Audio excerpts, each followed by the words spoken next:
buenas tardes, Puerto Rico. Soy Carmen Enid Acevedo y en Qué Palo es Noticia hoy a las 5:02 de la tarde, jueves 3 de febrero del 2022, a 24 horas del Día de la Candelaria. Natalie Jaresco dice que se va.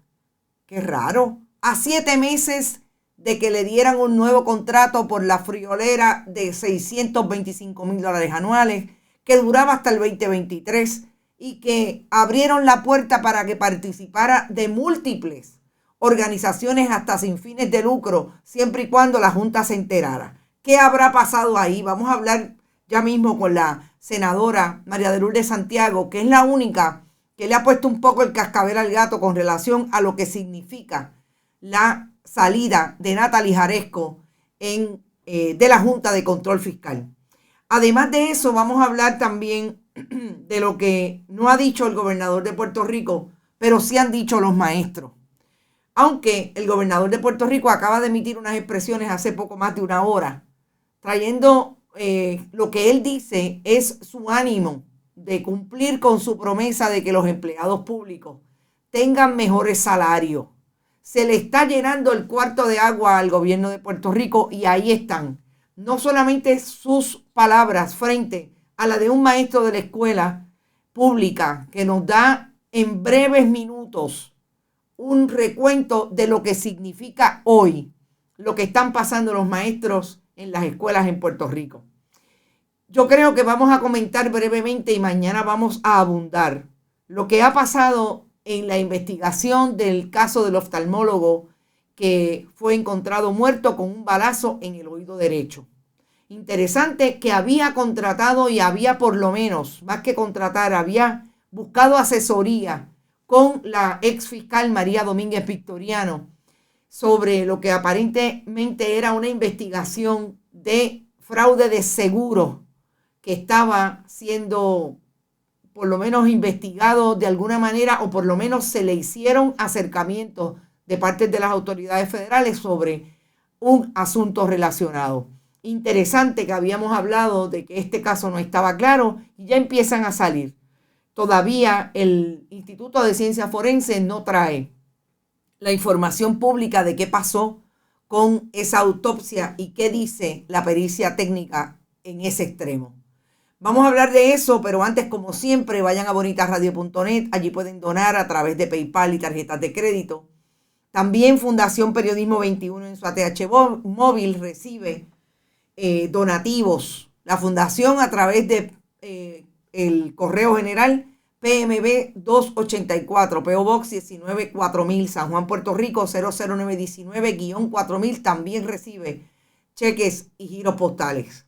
Bonita Radio está en Instagram, Bonita_Radio en Twitter, siempre apoyados por Buen Vecino Café, la cooperativa Abraham Rosa, la cooperativa Manuel Seno Gandía, Juana Díaz Coop y Vega Alta Coop. Y estamos en todas las plataformas, incluidas iVoox, iTunes, Spotify y YouTube 24/7. Por ahí está todo el mundo. Madeline Rivera, buenas tardes, gente bonita. Madeline, tú estabas como que de viaje, reportándome luego de varios días saliendo del frío. Ay, Dios mío.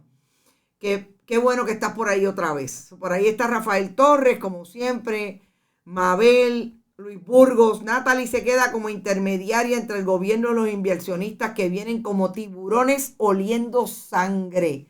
Luis Burgos, qué interesante ese planteamiento tuyo. Vamos a llamar ya a María de Lourdes Santiago, porque queremos compartir con ella no solamente lo que planteó, sino lo que nos parece importante mirar de esa renuncia, que tengo que decir y traer el contexto que el pasado mes de agosto, después de haberle renovado el contrato que se vencía en septiembre, la Junta de Control Fiscal, que hoy lamenta muchísimo que se vaya Natalie Jaresco, le dio un nuevo contrato a esta funcionaria que, como sabemos, hizo en su país, Ucrania, lo que hizo en Puerto Rico, y era trabajar con la quiebra y cobrar, en este caso, pagarle a los bonistas versus lo que va a sobrar para el pueblo de Puerto Rico.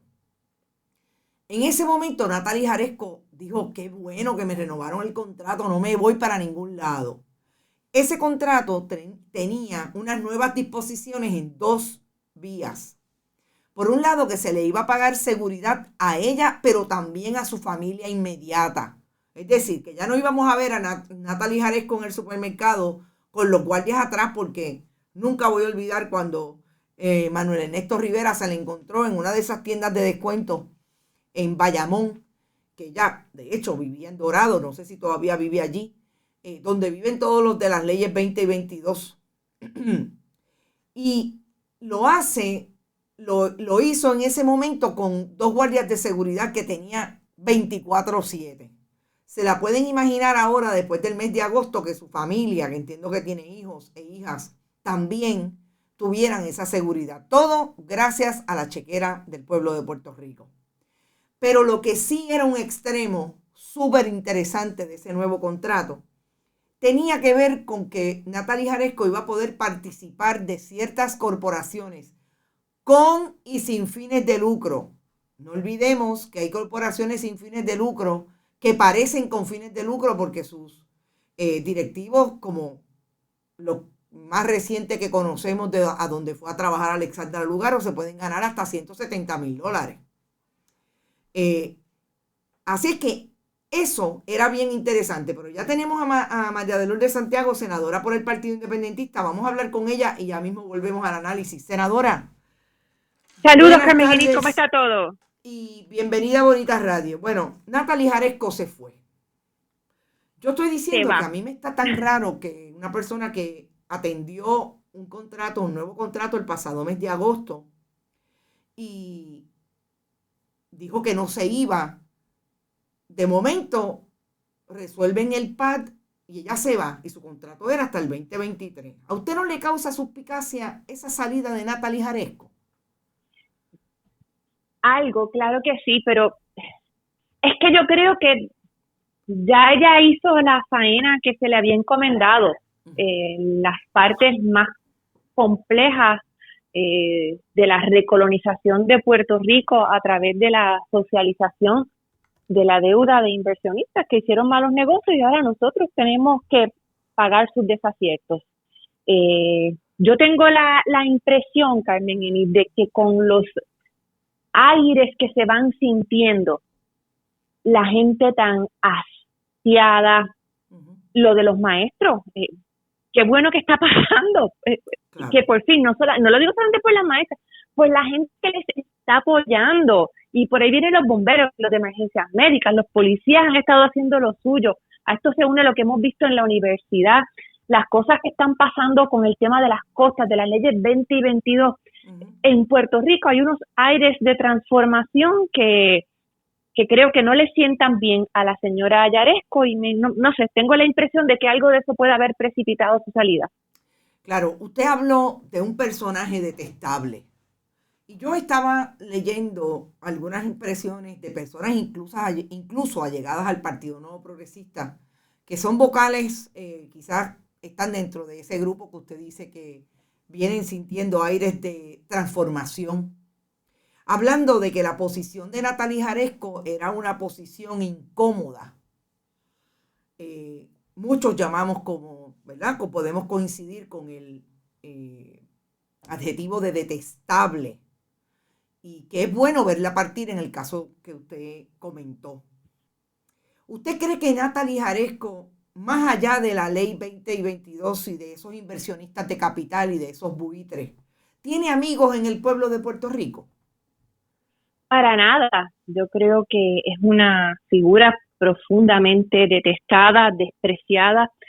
Se convirtió en el símbolo, ¿no? En la encarnación de las medidas de austeridad que ahora es que están empezando a calar con más intensidad en la gente, y esto todavía no ha empezado, porque por ahí viene la reestructuración de energía eléctrica con los aumentos consecutivos en el costo de la luz, con el impuesto al sol, que es una barbaridad, con la privatización de la generación, pero no creo que nadie en Puerto Rico, más allá de sus aliados evidentes y de la gente que ha defendido a la Junta, no creo que nadie lamente su partida. A mí me recuerda en algo a la figura de Julia Kelleher y el gran alivio que sintió la gente cuando por fin salimos de ella.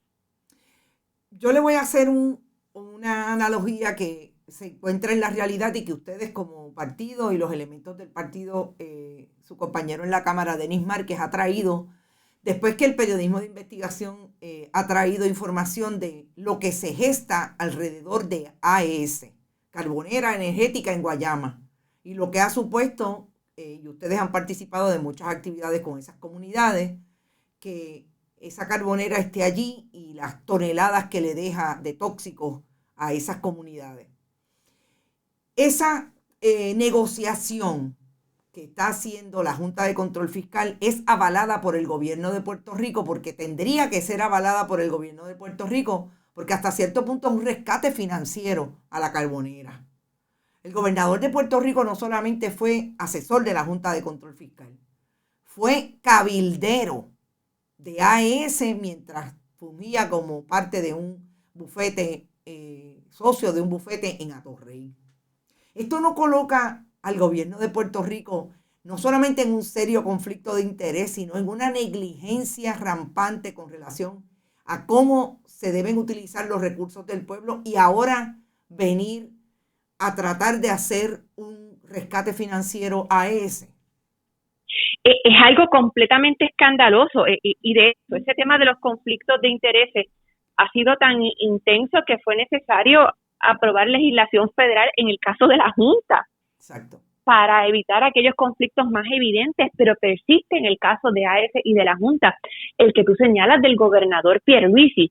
Y esos documentos que revelaron el Centro para el Periodismo Investigativo y la Perla del Sur, ese intercambio de cartas, cuando estas cosas llegan a ese extremo, Carmen, esa es la constatación de conversaciones. La gente no envía de buenas a primeras una carta diciendo, por cierto, como estoy perdiendo un montón de dinero, quiero que te quedes con la planta, que pagues por el carbón, que pagues por el transporte, que te responsabilices de la infraestructura de muelles que necesitamos y que asumas todos los costos ambientales, que son cerca de 150 millones. La gente no se saca esas cosas del bolsillo porque sí, evidentemente aquí hubo conversaciones y esa es la propuesta formal de AES, que es tremendamente peligrosa en sí, ¿verdad? Por lo que representa de que cómo es que el pueblo de Puerto Rico tiene que sacarle las castañas del fuego a esta gente que hasta los otros días decían que eran imprescindibles, que sin ellos aquí no podía prenderse una bombilla.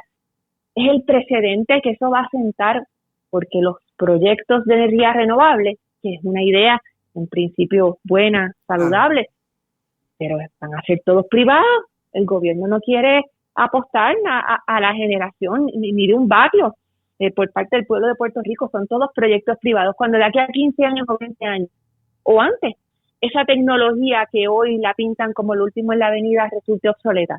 Entonces también tenemos que ceder a las pretensiones de otros rescates, solo porque en este caso estamos trabajando con o enfrentándonos a una compañía con vínculos tan cercanos al gobierno. Y con ese conflicto claro, ¿verdad? Pues nosotros hemos traído aquí no solamente el documento que establece claramente que era Pedro Pierluisi, un documento oficial del Senado de Puerto Rico entonces, que era el cabildero de AES y otros asuntos. Usted dice que usted ve una transformación. Nosotros hemos hablado antes de lo que ocurrió en las elecciones, lo que ocurrió en el verano del 19, y parecería que se acerca un paro nacional que reúna no solamente a esos trabajadores públicos, maestros que mañana tienen su primer día de paro general en la escuela, parecería que reuniría. ¿Usted cree que ese caldo de cultivo está ahí y que en efecto puede producir movimientos hacia que se muevan los cimientos del gobierno de Puerto Rico, si es que tiene cimientos, para que esa es mi esperanza. Sea la gente la que empuje? Esa es mi esperanza, y en otras luchas, bueno, la misma lucha contra la carbonera, ¿cuándo comenzó a tomar vuelo? Cuando la gente se tiró a la calle, y de ese trabajo comunitario, de las noches en vela en el campamento en Peñuelas, de la cantidad de gente arrestada, combinada con el proceso político que permitió que se erradicaran las ordenanzas por nuestros legisladores, que presentáramos el proyecto una y otra vez, eventualmente eso cuajó. Y lo mismo había pasado con el caso de Vieques. Yo creo que la situación que atraviesa Puerto Rico y la precariedad tan dolorosa a la que se enfrenta tanta gente, y ahora una ve a las maestras y ver cómo cae encima la noción de que se van a retirar a los 60 y pico de años con 500 o 600 pesos de pensión y de aquí a allá sabrá Dios que otra cosa ocurra. Yo creo que todas esas cosas están cuajando y que esa angustia y ese descontento eventualmente se va a canalizar primero en la calle y luego en el proceso político, que son dos elementos que tienen que ir de la mano. Lo de la calle necesita concreción, ¿verdad?, en la transformación del gobierno, pero esa transformación del estado de cosas en lo político no ocurre si no hay un descontento grande, intenso, que se haga sentir. ¿Usted ve en sus compañeros legisladores, independientemente de qué ideología, a qué ideología pertenezcan, ve alguna preocupación por las imágenes que están viendo y lo que está pasando en la calle con los trabajadores? Yo creo que es difícil que la gente permanezca indiferente a eso. Y a las manifestaciones específicas que resultan. Hoy, por ejemplo, había una vista pública en la Cámara de Representantes y estaba la secretaria social de Educación Especial. Y entre las cosas que informó es que hay 1,000 niños y niñas, 1 millar de vidas que están en sus casas porque no hay maestra. Eso es parte de uno de los resultados, de que no hay condiciones de trabajo que inviten a la gente a ser parte del sistema de educación pública. Entonces, el efecto de eso lo ven los legisladores y legisladoras, no importa de qué partido. La amenaza del cierre de escuelas con ese documento que ahora es huérfano, porque nadie quiere asumir responsabilidad por una cosa que también la reveló la prensa. Porque estaba sepultada en alguna parte en la página del departamento y ahora nadie sabe de dónde salió. Yo creo que todo el mundo se va dando cuenta, y claro, cada cual de acuerdo a sus intereses, el tema de las escuelas porque perjudica a los distritos, porque perjudica a los alcaldes. No todo el mundo llega a cada lugar por las mismas vías, pero yo creo que es inevitable que de una forma u otra se jamaqueen, que sientan lo que está pasando. ¿Y han dicho cuándo van a bajar el nombramiento de Eliezer Ramos Pared?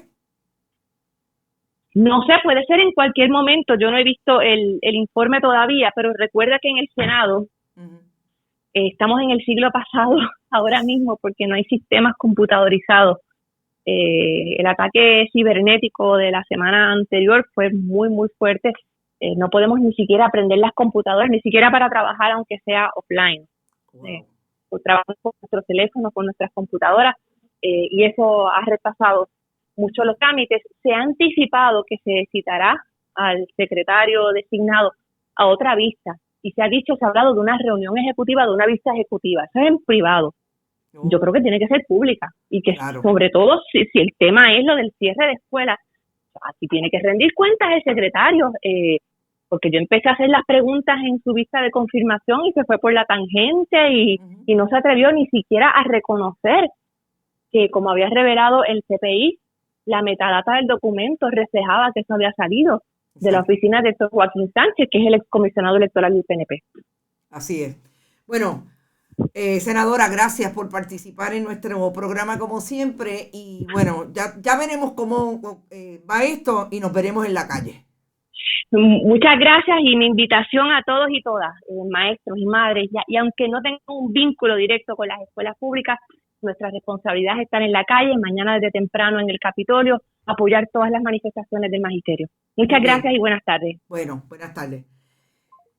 Yo creo que de todo lo que dijo María de Lourdes Santiago, que empezamos hablando, que era obviamente nuestro tema principal con ella, era la posición que había subido sobre la persona o el personaje de Natalie Jaresco.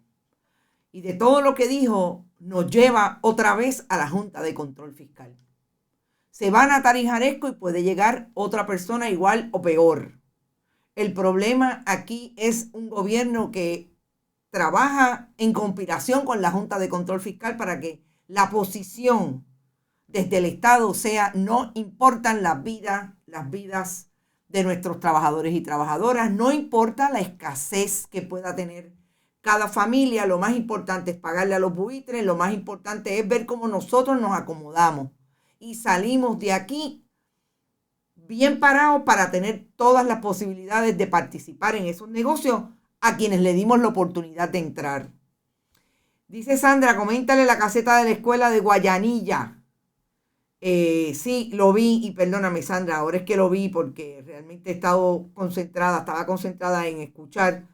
Sigue el fuego en el departamento de la familia le echa la culpa al departamento de educación, hubo negligencia, la nena dejó una carta, es cierto, Ilka, lo vi, pero no he visto la carta hasta que eso no salga. No quisiera volver sobre el caso de la niña porque me parece, quiero esperar a tener un poco más de información. Y no se ve bien. Nosotros hablamos esta mañana de eso, no se ve bien. Yo creo que el Departamento de la Familia tiene una gran responsabilidad. El Departamento de Educación lo notificó, pero como no encontraron los correazos, pues no había maltrato y no investigaron. Anthony Martínez dice, me está que Natalie no le gusta que a la clase media le hagan justicia. No estoy diciendo que se les ha hecho justicia a la clase media, pero por lo menos ya jubilados están más tranquilos. Anthony, yo no creo que esa tranquilidad sea real, soy honesta. Me parece que el plan de ajuste es mucho más de lo que han dicho los políticos y ojalá la gente se mueva sabiendo que lo que le viene por encima con el plan de ajuste es como mucho más difícil de lo que aparenta. Se va de la Junta, pero no de Puerto Rico, exacto, dice Mary Fonseca. Así es, Mary. A mí me llamó la atención ese cariño que le tiene a Puerto Rico. Si le han pagado de la chequera sobre 3 millones de dólares, no le va a tener cariño a Puerto Rico. Recuerdan el caso de una niña que hace unos años murió en custodia del Departamento de la Familia. Son muchos. Jaresco va a cambiar de guiso, se queda en el saqueo, dice Marisol Camacho. Miren, yo les voy a hacer una anécdota que tiene que ver con esa empatía y van a escuchar dentro de poco las palabras de un maestro de la escuela, un colaborador nuestro desde el día 1, Salvador Méndez Resto. Y van a escuchar mucho la palabra empatía. ¿Y cuál es la responsabilidad que según él tiene el Estado y cómo él ha visto dentro de todo su periodo de formación en el magisterio, que ya lleva sobre 15 años en el sistema? Precisamente ha visto quienes no son empáticos con los maestros y maestras del sistema, gente del sistema, gobierno desde el Ejecutivo, pero también gente alrededor de las audiencias que están consumiendo hoy la realidad de dónde estamos con relación a los maestros y a las maestras.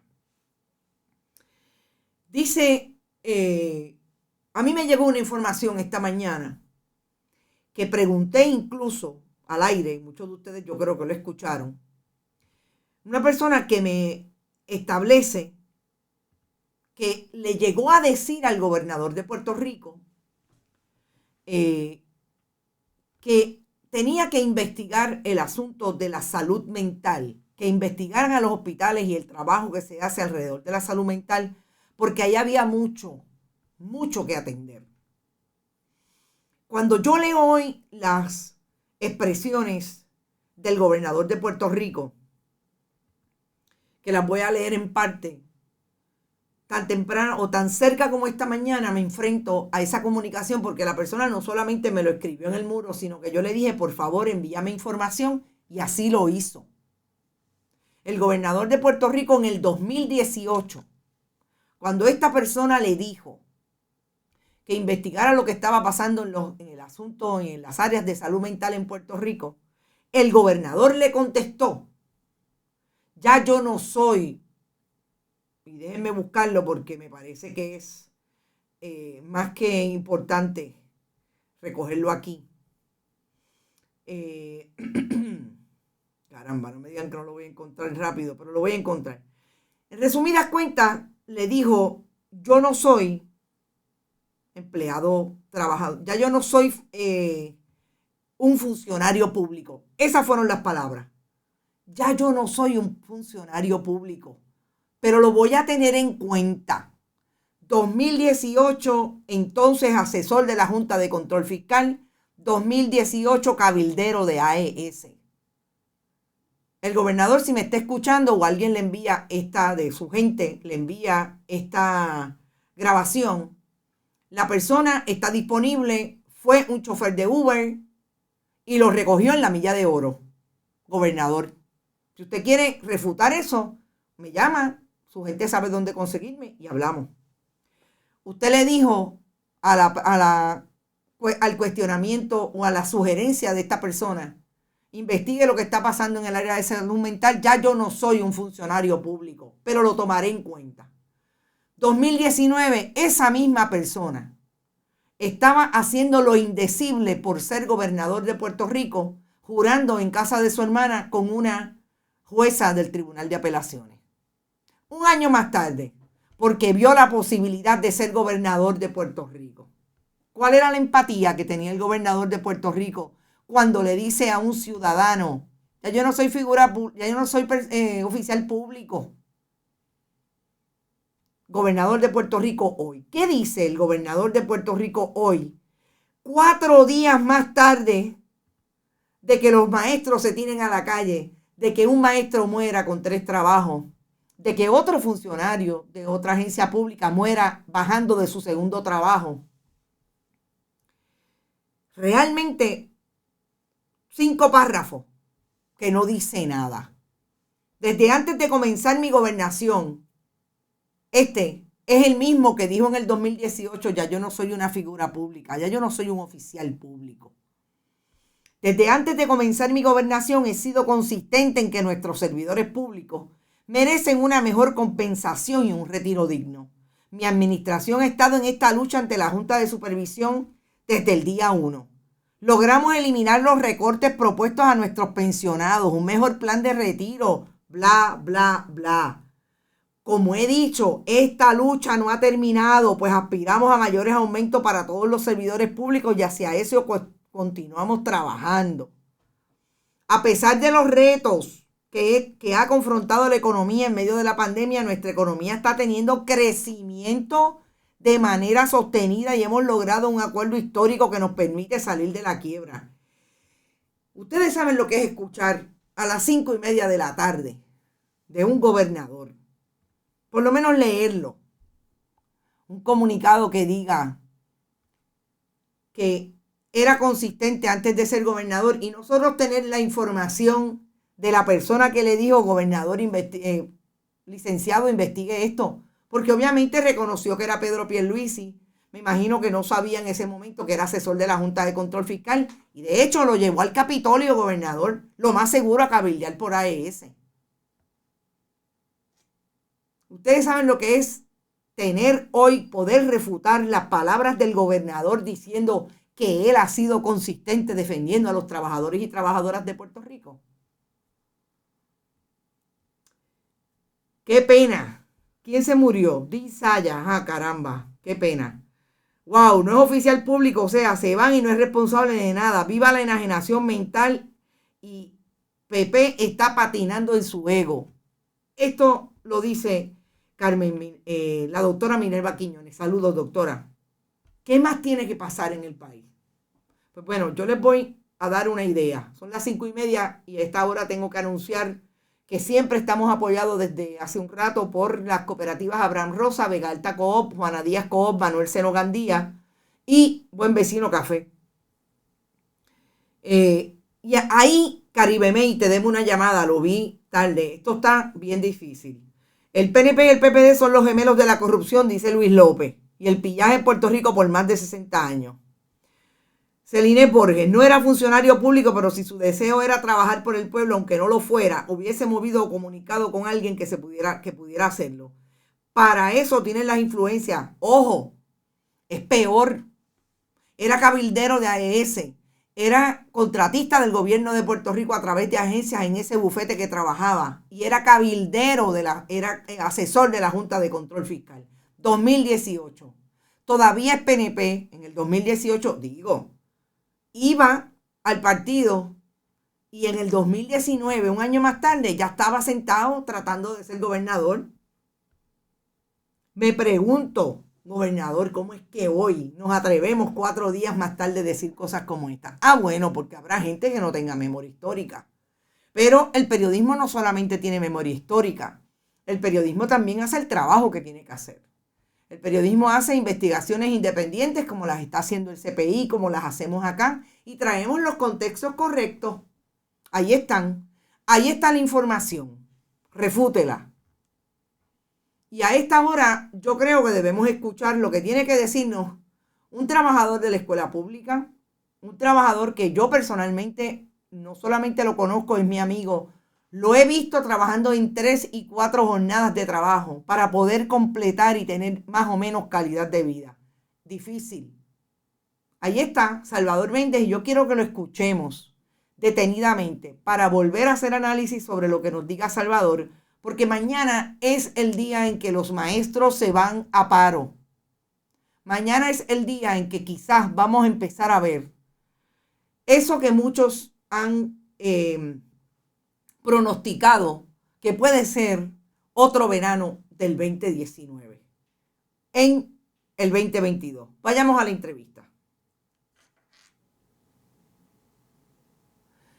Yo he querido hacer esta tarde una entrevista que sea directa con un maestro del sistema público. Y yo, de todos los maestros del sistema público y de todas que conozco, tengo una excelente relación de trabajo que se vincula a Bonita Radio porque Salvador Méndez Resto fue quizás la primera persona o la segunda persona que compartió conmigo la posibilidad de que Bonita Radio sea el proyecto que es hoy. Hace 11 años, con lo que ustedes saben que nos enfrentábamos tecnológicamente y los retos que continúan, pero obviamente que han disminuido desde el punto de vista de dónde estamos hoy, con relación a un proyecto que pretende ser un proyecto novel desde el punto de vista tecnológico, pero sobre todo desde el punto de vista de la propuesta del periodismo que tratamos de hacer acá. Salvador fue nuestro primer director de programación que estuvo hasta los otros días con nosotros y precisamente un maestro del sistema público que nos contará cuántos años lleva y que el reto desde el día 1 ha sido proponer una carrera magisterial que no pase las vicisitudes que en estos últimos días han sido más visibles de lo que es la realidad para un maestro y una maestra del sistema público. Salvador, bienvenido como siempre, que tú nunca te has ido a Bonita Radio. Gracias, Carmen, gracias por la oportunidad y un saludo a todo el público que nos está escuchando. Mira, yo quisiera en principio que tú me dijeras el ánimo que tú dentro de tu escuela, que es la escuela especializada en comunicaciones, de hecho, Juan José Osuna, el ánimo que tienen hoy los maestros y las maestras al iniciar un periodo escolar complejo desde el punto de vista de la pandemia, pero parecería que lo que siempre ha pasado con los maestros y el entorno escolar se visibiliza de otra manera, ya sea por las herramientas de comunicación que hace un tiempo tenemos que son mucho más ágiles, hasta las escenas de lo que es la consecuencia de que un maestro no tenga un salario justo y que ocurrió el pasado lunes en la muerte de Pablo Más Oquendo. ¿Cuál es el ánimo en la escuela? Y no solamente a eso, también añado que hay incertidumbre con relación al retiro de maestros, al plan de retiro de maestros. Todo esto crea un gran desasosiego en parte de la facultad, ¿verdad? En gran parte de la facultad, porque obviamente nos sentimos que estamos desamparados y nos sentimos hasta un poco desmoralizados, porque si este sistema de educación se mantuvo a flote, para bien o para mal, dentro de la pandemia, con todas las limitaciones que tenemos los maestros para poder ofrecer las clases, y lo que podíamos controlar nosotros, ¿verdad? Y lo que no podíamos controlar, porque tampoco tenemos acceso directamente a lo que el estudiante tenía en su casa para poder conectarse a las clases, y tuvimos que hacer muchísimos arreglos, ¿verdad? Para poder llegar a los estudiantes. Pues sentimos que es muy ingrato por parte del gobierno y por parte de algún sector de la población que también, ¿verdad?, no empatiza con la realidad de los maestros y que no se sientan a discutir el tema sin polarizar el tema de quiénes son buenos y quiénes son malos y de que si a mí me dan aumento no me lo deben dar a otro, porque, ¿verdad?, eso pasa mucho en los programas que se ven en televisión y se discuten estos temas. Así que estamos muy desmoralizados porque sentimos que la realidad es que nadie respeta el trabajo que nosotros hacemos, que ya de por sí, ¿verdad?, es un reto hacerlo con las condiciones ideales, porque hoy día la educación propone unas nuevas técnicas de enseñanza mucho más individualizadas, ¿verdad? En la que tenemos que conocer mejor a ese estudiante para poder entender cuáles son sus destrezas, sus fortalezas, pero cuáles también son los retos que tiene para poder, ¿verdad?, aprender y ser exitoso, ¿verdad?, académicamente. Así que no solamente es difícil ya con las condiciones adecuadas, o no debería ser difícil con las condiciones adecuadas, sino que también todo esto que está pasando lo hace mucho más difícil, porque no solamente se trata, Carmen, del tema del aumento, y no solamente se trata del tema del plan de retiro, son las condiciones de trabajo, cómo están los planteles escolares, la infraestructura de internet, cómo está el equipo que recibimos, si realmente pues está ahí para proveernos a nosotros lo que necesitamos realmente. Así que es una situación bien compleja que tiene muchas variables de las cuales no se hablan y se desconocen porque solamente quien está día a día con los estudiantes intentando hacer lo mínimo, lo máximo, ¿verdad?, por poder enseñar a un grupo de estudiantes, se encuentra con muchos obstáculos, ¿verdad?, que realmente pues hacen muy difícil esto. Así que, ¿verdad?, no solamente se limita a, como te digo, al salario, al retiro, también son las condiciones laborales. Cuando nosotros hablamos de 2, 3 trabajos, hablamos de la imposibilidad de que uno u otro sea ejecutado, no perfecto, porque nunca vamos a tener desarrollos y ejecuciones perfectas en los trabajos, pero al máximo, como tú dices. O sea, a todo lo que significa no tener un salario justo, tener condiciones de empleo que, por ejemplo, ahí hay una imagen de una maestra dando clases en un pasillo a estudiantes de educación especial. Exactamente. Se repite y se repite. A todo eso se une la posibilidad de que como no te da el salario, tienes que tener más de un empleo. Yo te he visto a ti en por lo menos 3 trabajos. Exactamente. Y he visto el cansancio. Y no has dejado de estar ahí, no has dejado de ser parte. Mucha gente habla de la vocación. A mí me encantaría que la gente que habla de vocación, que no tiene nada que ver con la explotación laboral, se cuestionen. ¿Por qué nosotros le tenemos que exigir a los maestros que den hasta el máximo, hasta morirse en una carretera, cuando aquí los políticos no hacen ni lo mínimo? Ese cuestionamiento, porque sabemos que el Departamento de Salud, de Educación, está lleno de grandes comisionados de barrio del partido de turno y que son los que gestionan la supervisión de alguna manera allí en la agencia. ¿Ya tú ves o escuchas que se esté manejando esta información desde ahí? ¿Hasta cuándo nosotros vamos a seguir siendo los más sacrificados del servicio público? Mira, Carmen, Enid, no hay empatía. O sea, nosotros hemos estado en reuniones donde hemos hablado directamente con superintendentes de regiones, ¿no? Escolares, y le hemos dicho todo esto, y nos han dicho a nosotros que ser maestro es tener una vocación, y que pues que todos esos obstáculos que hemos señalado pues son parte de, y tenemos que, según ellos, aceptarlos como una verdad absoluta en la que no se asume la responsabilidad de parte de nuestros supervisores o nuestros jefes, ¿verdad?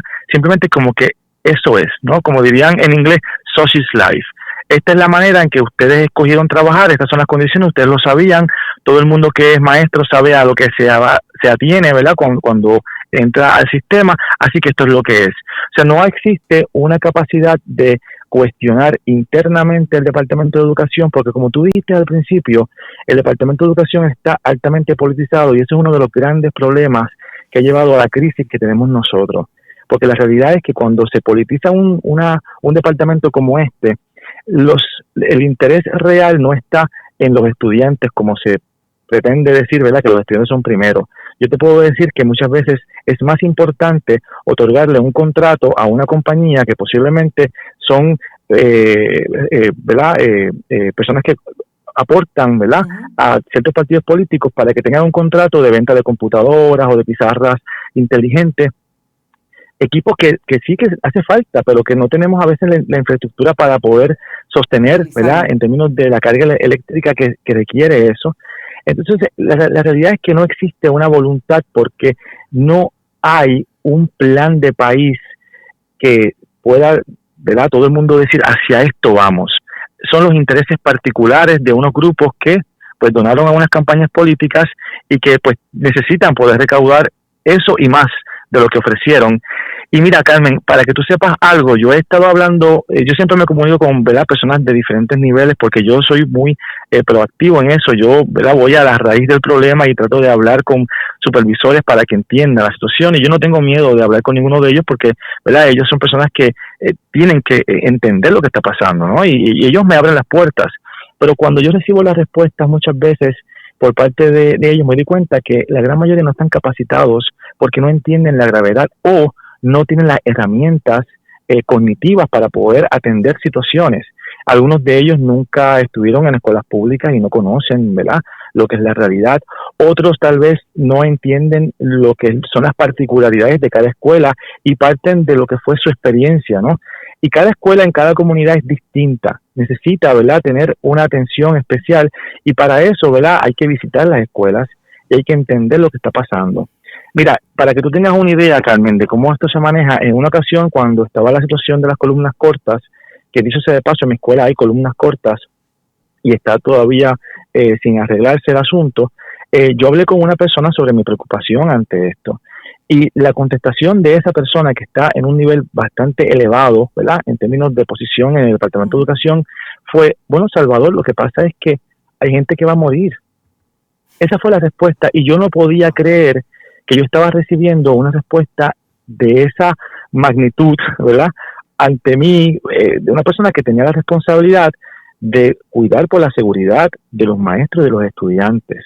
Entonces, la realidad es que no hay capacidad, porque desde mi punto de vista, la politización ha puesto allí a personas que no están capacitadas para poder ejercer un trabajo. Ahora, eso también te digo por otro lado, que hay mucha gente muy competente en todas las áreas de trabajo, en todas las áreas, pero la realidad es que hay muchos obstáculos, porque gente competente y comprometida, pues cuando intentan, ¿verdad?, ayudar, intentan mover las cosas, se encuentran con una pared de frente gigantesca que les impide hacer lo que tienen que hacer. Así que, ¿verdad?, no quiero, ¿verdad?, tampoco decir que somos enemigos o nada de eso. Simplemente te tengo que decir de que hay un sistema que tiene unos problemas muy profundos. La raíz del problema del Departamento de Educación es demasiado compleja y no se ha atendido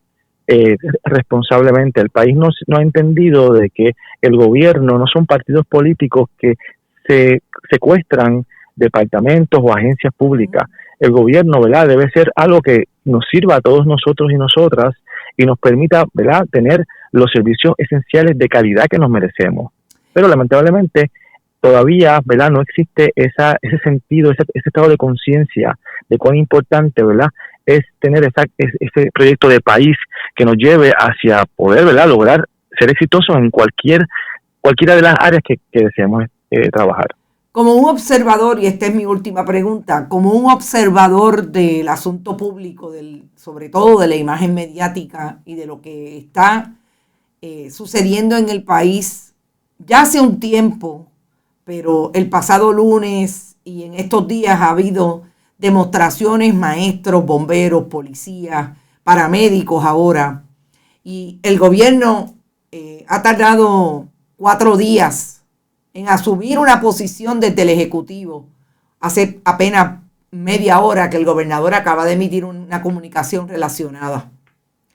¿Cómo tú lees lo que está pasando? ¿Esto provoca o te parece que se está cocinando en efecto una protesta masiva a partir de lo que está ocurriendo con los diferentes grupos? Definitivamente. Ya la olla de presión, ¿verdad?, está llegando a su límite porque no hay sensibilidad y no hay empatía, ¿entienden? Porque estas personas que están ocupando posiciones de poder en el gobierno de Puerto Rico están ahí para servirse a ellos y a sus amigos, y eso todos lo sabemos. Así que nosotros nos sentimos respaldados. Sí, el secretario de Educación ha sido muy empático en ciertos momentos y ha hablado, desde mi punto de vista, ha sido una persona que habla con claridad, y eso a mí me parece que él entiende lo que nosotros estamos pasando porque lo tiene claro. pero, ¿verdad? Sus superiores, ¿verdad? Y mucha gente que le hace eco a través de los medios de comunicación, que también tienen sus agendas para poder polarizar la discusión y crear un conflicto entre todos y todos, ¿verdad? Para que no nos podamos unir. Pues yo creo que realmente ya nos estamos dando cuenta de que esto es un problema que nos toca a todos y todas. Como bien tú has mencionado, ya hay otros sectores que se están uniendo y yo no tengo que ser policía para poder sentir empatía con las condiciones de trabajo de nuestros policías, y tampoco tengo que ser un enfermero para hacer, ¿verdad? Yo tengo esa capacidad de empatizar con las personas y de ponerme en su lugar y apoyarlos. Así que ahora, ¿verdad? Pues la gente, a todos nos está llegando, ¿verdad? El agua hasta el cuello, y eso está haciendo de que el país comience a empezar a ver la posibilidad. Si se da o no se da, bueno, yo creo que estamos hablando sobre el tema porque hoy en la escuela nosotros estamos claros de que mañana no vamos a asistir y vamos a asumir las consecuencias de eso, porque claro, eso es parte también de tomar decisiones, asumir las consecuencias, porque queremos enviar un mensaje al gobernador y a todas las personas, ¿verdad?, que están a su alrededor y que no entienden el país en el que viven, porque parece que ellos gobiernan un país distinto a donde nosotros nos encontramos viviendo. Salvador, yo te agradezco mucho. En efecto, mañana hay un paro general de los maestros. Vamos a ver si en efecto, como hemos vaticinado mucho, porque no es una sola persona, no es un solo periodista, muchos hemos hablado de lo que estamos mirando y que no sabemos si el gobierno de Puerto Rico y Pedro Pierluisi lo están leyendo correctamente. El agua está llegando al cuello y cuando eso ocurre, la gente se levanta para salvarse. Agradecida de tu participación una vez más en Bonita Radio y solidaria con el reclamo de los maestros. Muchas gracias, Carmen. Bueno, ustedes escuchan lo que es la experiencia de un trabajador del sistema público, un maestro que hace su trabajo, un maestro que incluso pone a sus estudiantes a participar con todos los debidos permisos de los diferentes medios que hay en el país, porque es parte de lo que hace Salvador como maestro especializado en comunicaciones en la escuela Juan José Osuna. Esto nadie nos los contó, se vive todos los días. Lo hemos visto, lo hemos escuchado de diferentes maestros y maestras. Si el país no entiende cuál es la necesidad de unirse para defender el trabajo de estos y estas trabajadoras, me parece que entonces tenemos un problema más profundo. Esa división que habla Salvador, que es lo que ocurre cuando el entretenimiento trata de polarizar las discusiones, cuando vemos a periodistas como los Alex, porque es increíble que ambos se llaman Alex Fernández ayer con la secretaria de la Gobernación, Noelia García Bardales, y hoy una columna de Alex Delgado, que casi les falta por decir que ellos desde su rincón, desde su zona cómoda, desde su alegado proyecto informativo, están de acuerdo con que paleen a los que no vayan a trabajar. Vemos como eso es parte de la estrategia que tiene el Estado, de colarse en esas discusiones públicas, de poner su visión ideológica en los medios de comunicación que así se lo permiten para seguir desvirtuando la realidad de donde está la necesidad. La necesidad está en que la gente necesita una mejor calidad de vida, mucho más seguridad de que van a tener un retiro digno, en un mensaje claro de que todos y todas tenemos la capacidad de vivir en un país, o que tengamos la posibilidad de vivir en un país que nos represente futuro. Y yo creo que todo eso lo aprendemos en la conversación, lo manejamos, lo discutimos, la información importante que el periodismo está trayendo, el periodismo independiente que no, ahora digo yo que no se deja, el periodismo que trata con respeto a todos y a todas, pero que lo que entendemos fundamental es que traten con respeto al país, porque la única manera en que la gente se entera de lo que está ocurriendo a espaldas de ese poder, o a espaldas de ellos que deberían ser el poder, es que haya un periodismo vibrante que lo cuestione, que fiscalice y que traiga la información como es. Ahí escucharon cuál es la posición de los maestros que conoce y que están participando del proyecto Protesta Hoy, porque ya se cansaron. Le quitaron tanto que les quitaron el miedo y están en la calle. A mí me parece que mañana va a ser un día interesante. 8 de la mañana nosotros nos vemos y discutimos las noticias que se nos quedaron hoy. Entre ellas, y una bien importante que voy a colocar ahora en Facebook, el tema de AES que cubrimos en parte con María de Lourdes Santiago, no lo vamos a dejar caer.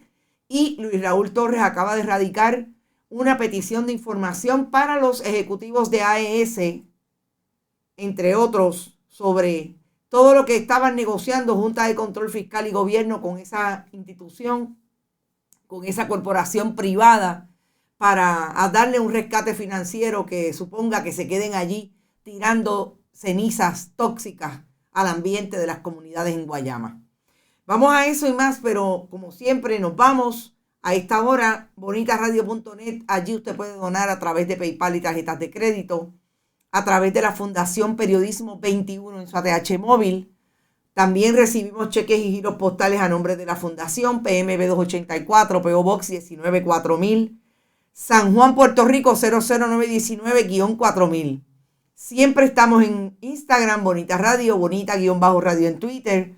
Vayan y compartan todas las informaciones. También estamos en iVoox, iTunes y Spotify, YouTube 24/7. Gracias, Buen Vecino Café, las cooperativas Abraham Rosa, la cooperativa de Vega Alta, Juana Díaz Coop y Manuel Seno Gandía. Nos vemos mañana a las 8 de la mañana en Noticias con Café. Éxito y que descansen.